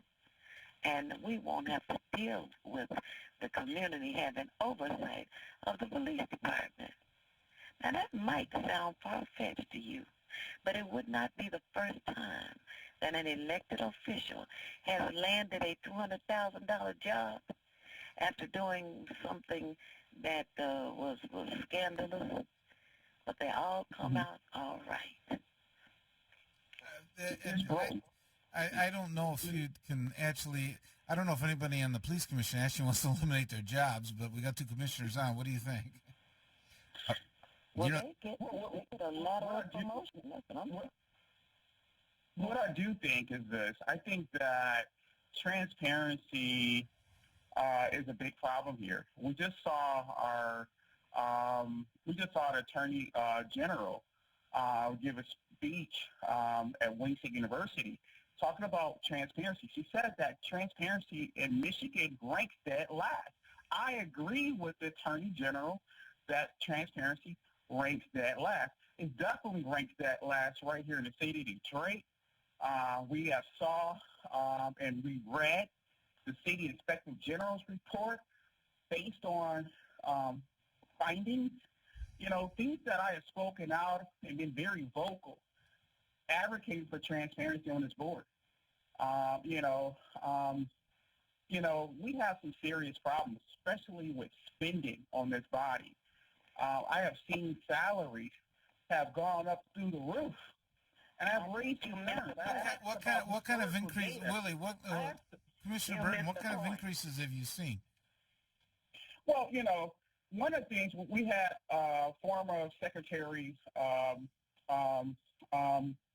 George, Adams? Is that Adams? George, come on, I'm trying to think of the name. The executive director. Can you help me, Bob? I know who you mean. Anthony. Okay, George Anthony. Former Secretary George Anthony, who was on the board, he was a great executive secretary for the Board of Police Commissioners when I first came on. He was great. His salary was somewhere around $80,000 to $90,000, and he was more highly qualified, law degree, He teaches at Wayne County Community College. I'm very familiar with. Exactly. You know, very on top of things. He was great for our office. So what happened to him? After he retired from the Board of Police Commissioners, then the Personnel Subcommittee started looking for a replacement, you know, someone to be the next Executive Secretary of the Board. I argue practice and process, because you're telling me a subcommittee can make a decision and say, hey, this is the person we're going with, and we end up with someone like a Gregory Hicks? I have a problem with that, because how many people have applied for this position? How long was this position posted online? And did people know where to go to apply? And how much is this position is going to pay out? These are taxpayers' dollars. I never got any answers. These are things that I advocated for. Willie, did the whole board vote for Mr. Hicks? Well, the thing about it is, Hicks was selected by Bell and Carter and whoever was, you know, in that personnel subcommittee. Selected selected Hicks. What I want to say, Hicks. Hicks, and say Hicks is the best qualified applicant. But we never knew how many people applied for that position. Or who were the applicants? For that position, and how much did the position entail? So when Hicks arrived, now the position is a six-figure salary position. I want to say an estimate of maybe like 120, but the person that had the most experience that did a great job for office didn't even make anything close to that. Once again, it comes back what other to staff, the lack of transparency. With both of the police commissioners on right now, But what other staff was added? What other staff was added? Well, I remember we had Attorney Linda Bernard as an example. She was our attorney, and she was only making like $80,000 a year for the board. Well, now we get someone like Jermaine Wyatt, who happens to be the attorney of the board.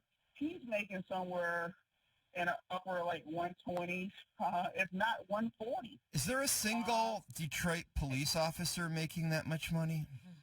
No. But the point I'm making here, heck of a lot of overtime to reach that. Gentlemen, and the lady that's also happens to be in the studio, and to our listeners, is that I have argued about the process and procedure since I've been on the board, along with past Commissioner Reggie Crawford and past Commissioner Ricardo Moore. We have been on the right side of issues, arguing about the process and procedures. We disapprove of some of the doing by some of our colleagues. You know, when we're talking about salaries, these are taxpayers' dollars. The public must be included in some decision-making, especially things that come out of these subcommittees. Another thing is we never knew when these subcommittees was meeting, when they was posted, and to come to find out they never was posted, but decisions was being made, especially the personnel subcommittee should not be without including the people. These are the taxpayers' dollars, Detroit. Theo. I still say this is a scandal purposely put out there to make it easy for the community to say, okay, get rid of the police commission, period. You don't understand. We have elected officials that have gotten promoted laterally, if you will, who are doing just fine with their $200,000 jobs. They're not on the council anymore. They're not in other positions anymore. You need a police commission oversight here in the city of Detroit. We do, but the scandal may overshadow it. Yeah, I think I hear what Theo is saying, and I've had feelings like this in the back of my mind, but haven't actually said it because I can't really. We don't have any proof, but but way back when I was even campaigning for the office and bringing up matters pertaining to Commissioner Bell, for instance, getting money from towing contractor owners while voting on towing contracts and that kind of thing, even when I was bringing that up, it occurred to me, that I was kind of putting the commission in a bad light at the same time that I thought it was so valuable. But I think what we need to separate, and this is why education is so important, is we need to keep hammering on the fact that without it, we're less transparent, not more. And that these scandals are the result of individuals. No matter how good you make a system, no matter how cleverly you structure it, there is no substitute to having good people in place. And as long as you have people that are going to abuse the system, that are going to try to hide transparency, do work under the cover of darkness, that are not interested in the best interest of the community, we're going to have problems like this. Scotty, let me put you on hold for 2 seconds, Scotty. Scotty, this is the problem here. With the Board of Police Commissioners, if you look at the charter, 7-802, it said that we are responsible for rules, regulations, and policies. We act as the final authority of disciplinary actions. We are the official oversight of the Detroit Police Department. But look at how the decisions was recently made when it came to facial recognition. And, it shows that the Board of Police Commissioners are an appendage of the Detroit Police Department, and that should not be. Secondly, we are a police board of commissioners that are made of 7 districts, along with 4 appointed by the mayor. One of the biggest problems here is that the mayor now has 6 appointees on the Detroit Board of Police Commission. So now Detroiters feel that we don't have any oversight in the city of Detroit. Where is the oversight? The citizens have heard Detroiters come down to these board meetings. Hundreds of people have came down to the board meetings over periods of time, if not thousands, and said, we don't want facial recognition. But this body went ahead and voted. Okay. I'll tell you what, we have... The problem is because the mayor has a 2/3 majority vote on the board. Okay, we have another police commissioner calling in. Daryll Brown, we're going to get to him right after we're done with the break here. Theo, thanks for calling in. You have a great Sunday. You're listening to 910 AM, the Superstation. You can join us at 313-778-7600. Oh, it's starting to...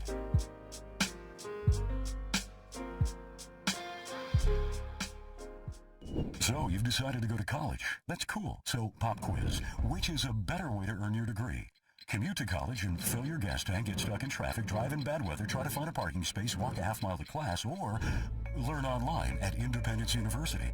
In the park on a bench, on the beach on a towel, or on your couch with your kid, your campus is wherever you want it to be. You don't go to college. College goes to you. That's independence. That's Independence University. You schedule classes around your schedule, and all your supplies, including a brand new laptop and tablet, are included with tuition. At Independence U, you'll learn from professional instructors with real work experience. You'll get personal support in school and employment assistance when you graduate. Get your degree, but keep your life. That's independence. That's Independence University. So if you're really smart, you call now. Call 1-800-556-7791. Independence U, for an independent you. Call 1-800-556-7791. Are you getting the most out of your Medicare plan? Are you sure? Many people with Medicare are eligible for plans that include extra benefits in addition to those found in original Medicare. Benefits like dental, vision, and prescription drug coverage. Call now to see if you're eligible to enroll. The consultation is free with no obligation to enroll. In addition to hospital and medical coverage, at no extra cost, you could also get coverage for prescription drugs, dental, hearing, vision, and more. In many areas, plans with benefits are available with $0 copays for many services, $0 monthly premiums, or $0 deductibles. That's hospital, medical, prescription drug, dental coverage, and more included in one plan with premiums that may be as low as $0 a month. Call now to see if you're eligible to enroll. The consultation is free and there's no obligation to enroll. Call 1-800-571-8580. That's 1-800-571-8580. Question: would you seat your 3-year-old child on a windowsill? And would you seat them in a car seat that's not the correct one? Secure their future. Seat them in the correct car seat. More info at safercar.gov/the-right-seat. A message from the National Highway Traffic Safety Administration and the Ad Council. If you're struggling to pay the mortgage, Making Home Affordable is a free government resource that can make it easier. Call 888-995-HOPE or visit makinghomeaffordable.gov. Brought to you by the U.S. Treasury, HUD, and the Ad Council. When I grow up, I want to be a new pair of blue jeans. When I grow up, I want to be a kid's first computer. A warm place on a I cold want to be day. a football I want to be stadium. a bike that races around the country. I want to be a bench on a forest trail. When I grow up, I don't want to be a piece of garbage. And if you recycle me, I won't be. Give your garbage another life. Recycle. Learn how at iwanttoberecycled.org. Brought to you by Keep America Beautiful and the Ad Council. You're struggling with your mortgage. You think about it all the time. What are we going to do if we lose the house? It's time to stop thinking and start dialing. Call 1-888-995-HOPE for a free government program that offers expert one-on-one advice about your mortgage options. We've helped over 1 million homeowners, and we want to help you. Call 1-888-995-HOPE or visit makinghomeaffordable.gov. Brought to you by the U.S. Treasury, HUD, and the Ad Council. Good morning. You're listening to 910 AM, the Superstation. My name is Robert Ficano, and we have with us Scotty Boman that's in studio, along with Be Good, who is a registered nurse and attorney that's with the project that's going to be expunging. Come on in on November 2nd and November 9th that we've been talking about as well. And we have also on the phone, we have a trio of police commissioners. Police Commissioners Burton, Davis, and now we've been joined by Police Commissioner Daryll Brown. Welcome to the show, Commissioner Brown. Hey, good morning, Bob. How you doing? Good, good. Okay, we've been talking about the IG report and about the staff and whether the staff can, in essence, take over the function of new hirees being brought in, salaries and things such as that. And apparently there's starting to be quite a bit of pushback to that. It sort of bled into the IG report about how staff's being handled in the Mayor Duggan's situation with Make a Date and things like that, and his chief of staff as well as other staffers that eliminated some of the emails. But from your perspective, what do you see going on here with transparency and things like that, especially as to the police commission? Of course, you know that Commissioner Burton and myself, and mainly him, has been pushing the issue of transparency. When we got the results of the report, the initial report was about the illegal promotion of Robert Brown, with him not meeting the qualifications. But we had no idea of the depth and magnitude that would be unveiled by the Inspector General's investigation. And certainly that the charter clearly says that what our charter mandated duties are, who we can hire and what we should be doing, and what we can do. The problem is that you have members on the commission that just don't read. They don't read the emails, and they not exercise an independent thought and judgment. And I'm just happy to see that myself, Commissioner Burton, and Commissioner Davis were on the right side of this all along. Just like we're on the right side of them being, the members of the board continue to be in violation of the Open Meetings Act, through the chair, Lisa Carter, and past chair, Willie Bell. You know, we keep bringing this to them, and now it's time to bring all this to a close. The sad part about it is that none of them want to take responsibility for their action. And the other thing that they're missing is that the Inspector General just didn't draft up this. This is all information that they sent to the Inspector General. So they sent the emails, they sent the they make things up. And they didn't do anything to refute the findings of the Inspector General. And now from what I'm hearing and understanding is we're waiting on a decision from corporate counsel as to how they need to proceed. And some of the commissioners are already trying to get poised to take this to court, and I'm not in support of that at all. I believe that the board secretary blatantly abused his authority. I believe that, he manipulated the other commissioners on the board along with a couple other commissioners to get the desired outcome of what they had and not make the job being competitive and open to any residents or any other people that have the qualifications to come work for the Board of Police Commissioners and be employed by the city of Detroit. Commissioner Brown, so how, in theory, what should have the executive secretary have done to make sure that there was transparency and that you had an open process for applying for other jobs, and what the salaries were, and perhaps terms of the other terms of the employment?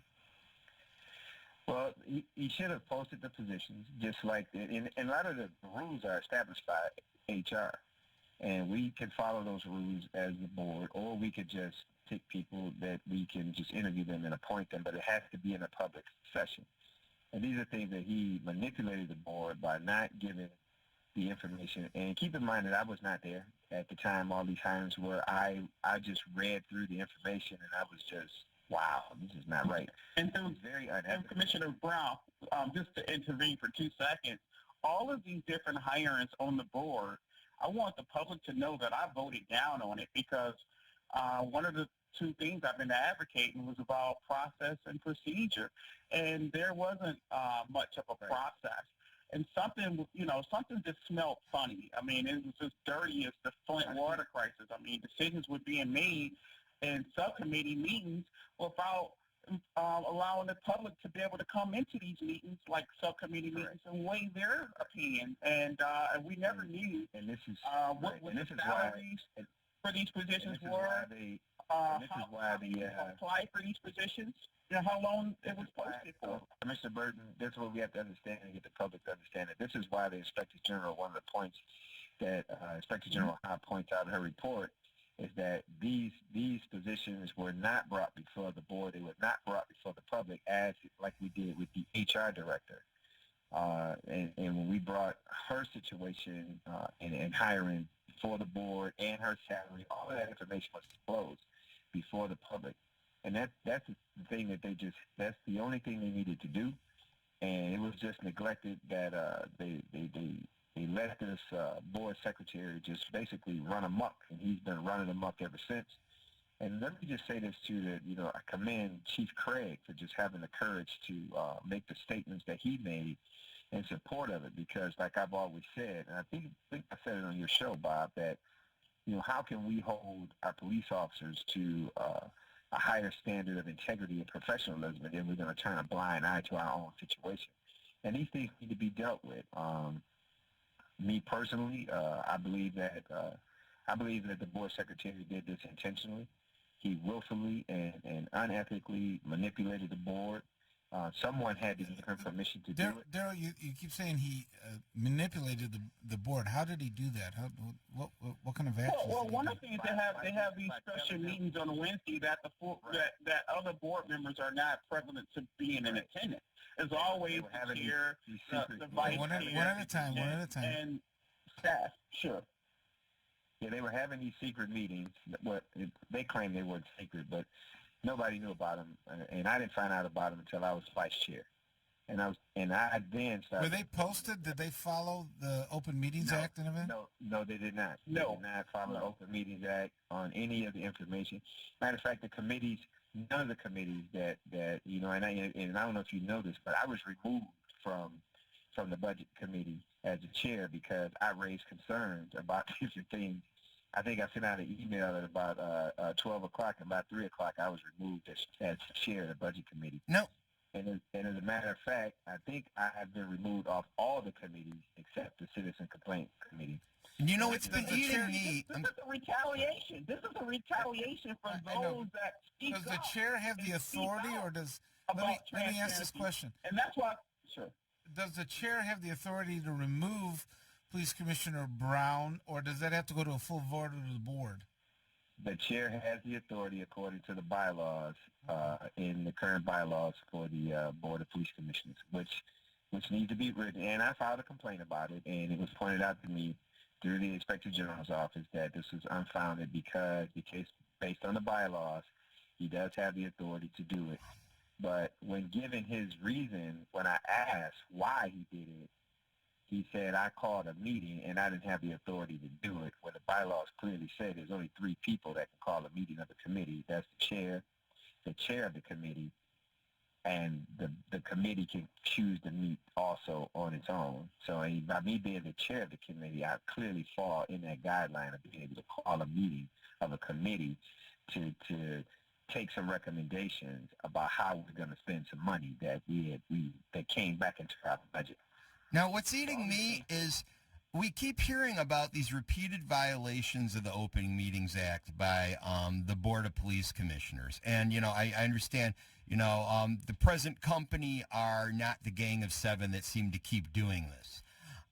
But there doesn't seem to be any consequences. And it is a crime. If you look at the Open Meetings Act, it specifies severe, for this type of action, it specifies significant penalties. I mean, there can be jail time. There can be large fines.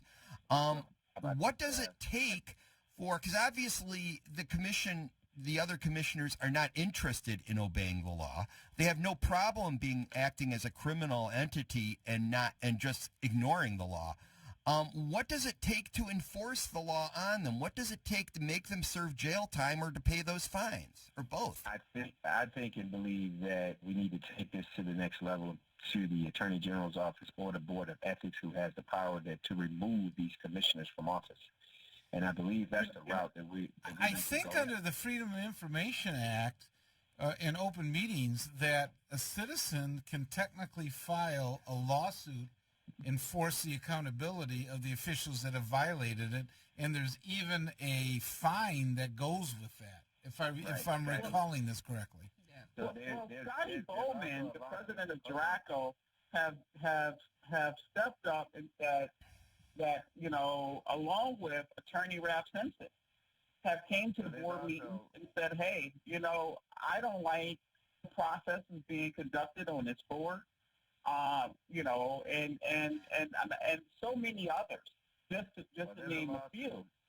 There's a lawsuit that's been filed right now that the board is being sued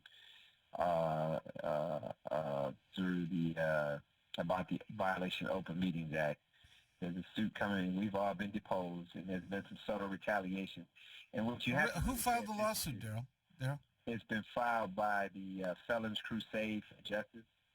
Okay. But you have to pay attention to is that now, since the Inspector General's report has come out, and now that we're pressing him on the Open Meetings Act, and I'm going to move forward with that, this is the reason why they have been harassing Commissioner Burton. This is the reason they have now been harassing me. This is the reason why the chair have tried to create this contentious behavior and relationship at the meetings to have Commissioner Burton arrested, to thinking that these things would silence us. Isn't that obstruction of justice? We can call it that, but what I need to do, and what I have been doing, is recusing myself and giving it to an outside agency. Like you gave that to the Inspector General's office, because I don't want any personal feelings involved. I don't want anybody to say I did this to this person because I don't like them. I just say, here, investigate this. If something's going on wrong with this, then, tell me, or tell me that I'm wrong and I need to take a different course of action to correct it. Has anybody filed anything with the State Attorney General's office? Because I believe I filed a complaint. She has some authority over this on Open Meetings Acts and stuff. That's coming next. I even asked, you can go check our meetings. I went on record to ask if I could reach out to the Attorney General's office to have her come in and do some training for the board on the Open Meetings Act and the violation. The paper she wrote detailing all of the information on the Open Meetings Act, she put it in layman's terms. She broke it down. Who did that? You're talking about the the Inspector General? No, the Attorney General, Dana Nessel. Okay. She has a paper out there, a booklet. I think it's like 15, 16 pages. About open meetings and how you do it. Yeah. Okay.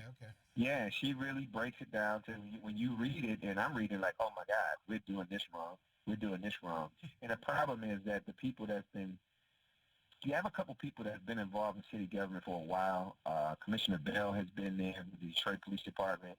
I believe the board secretary worked for the city, and these are people that work for the city at the height of this corruption when all these problems were going on.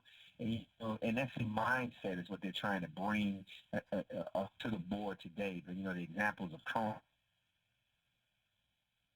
I'm sorry, Daryll, we lost it. Go ahead. Can't hear you. Daryll? Daryll? Well, you have the dead air. I just wanted to say I did hand a complaint directly into the hands of Dana Nessel regarding the specific violations of the Open Meetings Act connected with the requirement that people identify themselves to attend. Daryll, are you with us? Commissioner Brown? Yeah, can you hear me? Yeah, now we can. Go ahead. What were you saying now? Whoops, we just lost you. Okay, Commissioner Burton, can you tell us what future action is going to probably happen from the board here? Commissioner Burton? Yes, I'm here. Okay, I didn't hear the future? question. Yeah, what is the future actions that we think that the board's going to be taking? We're trying to get Commissioner Brown back. Go ahead. Right now, it's time that the board needs to be transparent and comply with the Open Meetings Act, but also follow the city charter. And this body has not been doing that. I mean, you only have a few commissioners that's on this body today, like myself, Commissioner Daryll Brown, and Commissioner William Davis out of District 7, that's on the right side of the issues. Mm-hmm. But if you look at the past boards, that I served on, as far as with the Board of Police Commissioners, then you had Commissioner Reggie Crawford and Commissioner Ricardo Moore, who also was on the right side of issues. And also Commissioner that I served with, Darnell White and Jessica Taylor. All of us have been on the right side of issues as far as transparency. Now, have you been deposed in this case involving the Open Meetings Act? No, but one of the things I can say is this: our board meetings are televised. They are posted on the City of Detroit's website. I have made motions at the table. I move that all subcommittees be open to the public, and also minutes should be posted. And guess what? I always get a second from Commissioner Daryll Brown, but when it comes to the rest of the board, they vote it down. And I will also get support with that motion by Commissioner William Davis out of District 7. So whenever the vote comes out, it's always 3 against 8 or something like that. And then when I call for a record roll call vote or division of the House, they just say the nays, whatever. Now, I also understand that there's always a motion made that you cannot make any new motions or something at the board, which I don't think. Yeah, Griffin. It can't be appropriate. In terms you can't really stop members from making motions. She will come, talking about Commissioner Griffey, she will always say, when I put a motion out there, Madam Chair, I move that we suspend Commissioner Burton's motion indefinitely. I mean, and who ever heard of anything like that? I mean, we should exercise our fiduciary responsibilities by serving the people, and not sit there just wasting people's time, because these meetings are very important. There's some very important things that we need to discuss with the public, but the public also has to be included. And and when they shut me down, they shut down democracy. And not to give them advice, and if they actually want to do something like that, I would probably the appropriate motion would be a motion to table, and not to suspend, but not to give any help on how to do it. Agreed. We're back on with Commissioner Daryll Brown. So, Commissioner, you're saying what's going to be the next action here? You got a report. I understand that the commission's already voted that they're not going to accept a report at this point. So what do you do in terms of a confrontation regarding this? Is there any teeth in the IG's report that says you have violated procedures and stuff? How do you correct it? We lost him again. Okay. Go ahead, Willie. Can you answer it? Well, I would just say that there's definitely teeth in the City Inspector General's report, and this board has to shape up and start being transparent, and we need transparency and accountability in all levels of government. especially right here on a local level, since all, these issues are starting to come back and back and back before the commission. And, it's just a beautiful thing to be on the right side of the issues. And it's time that my colleagues get in line. Okay. Commissioner Daryll Brown, you're back with us again. We keep trying. I know we keep getting disconnected. Any real final thoughts on where you think the board's going to go with this? So far, they denied implementing, and they've rejected the IG's report. So what's the next step in all this? Well, the next step is to take it to the Attorney General or file a complaint with the Board of Ethics. Also, in the charter, we could make a plea to City Council. But what I would like to do is just have another agency investigate it, and I think it should just go through the state, to the Attorney General's office, and we just get her involved with it, because I have no faith in them, in the other commissioners, except the three musketeers probably, that want to do the right thing. We want to do the right thing. We want to make sure that we're being transparent. We want to make sure that we are beyond reproach, and that's really not happening right now. And then they've been going about this way for so long that they just don't do right. So we just have to see where the chips lie, Has anybody in the Detroit City Council approached you about this? I mean, in theory, they're the legislative branch that could have an impact on some of this activity, and some of these issues we see. I believe it was Councilman Roy McAllister that made a statement meeting the same day the chief did, and I believe he's aware of it. He's also on that public safety committee. I think he's aware of it. I haven't had any conversations with anyone yet to see where they think we can go with it, but my thing is, I believe that I think as soon as we remove some people from office and probably get some people out of there and get some folks in there that want to do the right thing, I think the message will be sent. Because I don't, have this attitude to think that the Inspector General, all she can do is make recommendations, and we don't have to follow those recommendations. It's ludicrous. She's giving another thing. I agree with you too, Commissioner Brown. But this looking at everything that's taken place on this commission, with staff, these individuals feel like they have done nothing wrong. This should be called for some resignations, possibly some criminal charges or something should be filed. This should have never happened here in the city of Detroit or anywhere else in America. I know that's one of the other things we need to take heed of is that, we have a board attorney, to throw any darts at him, but he's been giving us bad advice. Who's the attorney? And went on record telling us that we were not in violation of Open Meetings Act. You got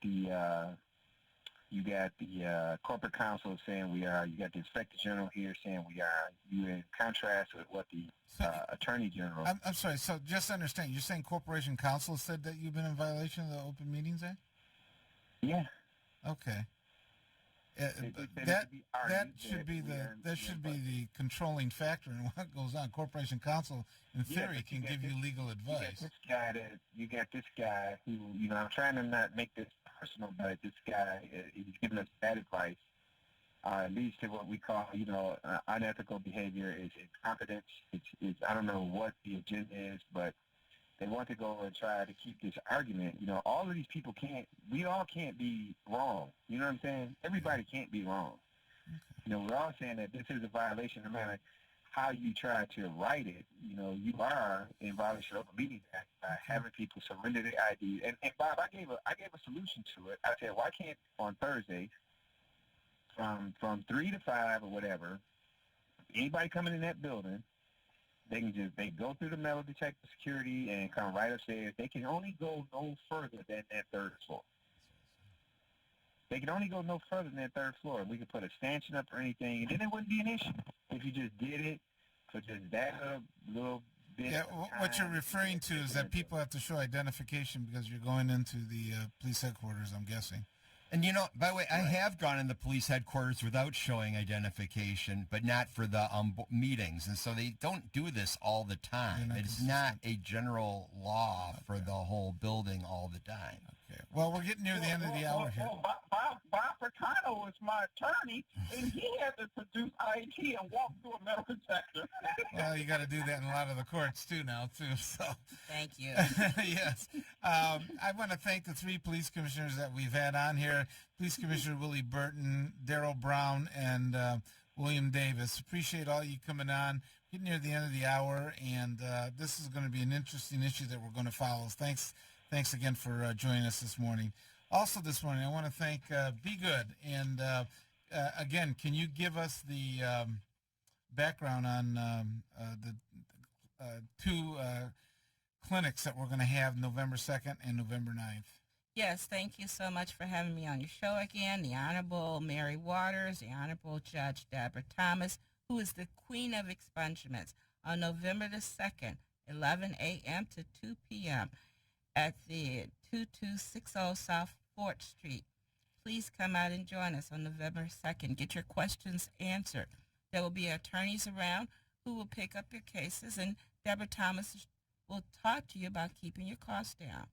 November the 9th, once again, the Honorable Mary Waters, Attorney Tracy Martin will also be on the panel, and November the 9th is on the Avenue of Fashion, 19472 Livernois, and that's in Detroit, Michigan.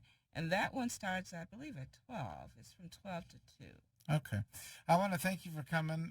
Also, Scotty, right before we leave here, you brought a mask in. Why'd you bring this mask in for Halloween? Oh, well, I think that I saw this crazy thing where there's this principal at a school in Charlotte who first of all tried to ban Halloween. And then when he finally decided to allow it, he said that students could wear masks in their Halloween costume, but they had to wear them on top of their heads instead of on their face. Now, that sounds like a hat. That does not sound like a mask. So enjoy your Halloweens, and I hope everybody who wants to dress up, has an opportunity to do that. And, hey, if you want to wear a mask, I think people should be able to wear masks.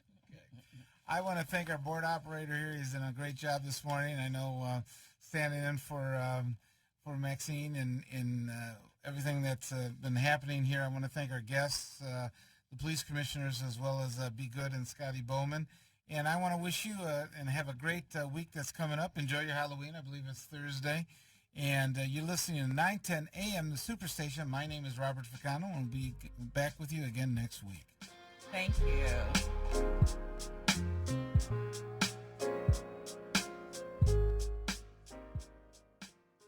So you've decided